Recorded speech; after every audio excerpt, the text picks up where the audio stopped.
How to fix Facebook Marketplace is not available right now.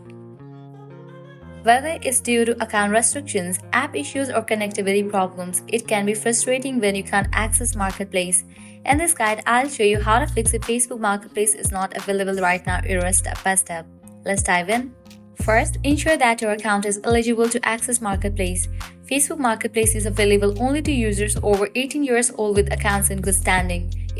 So you can go ahead and check your date of birth. For that, launch your settings and head over to the menu page. Click on the settings icon.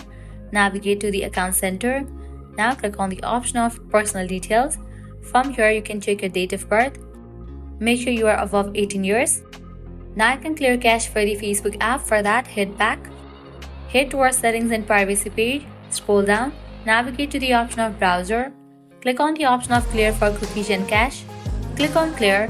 After you do that, you can close this, launch your Play Store or App Store. Now you'll need to update your Facebook app to its latest version.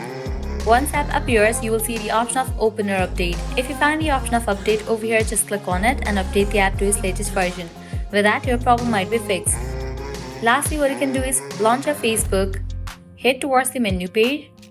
Now scroll down, click on the option of help and support. Click on the option of report a problem.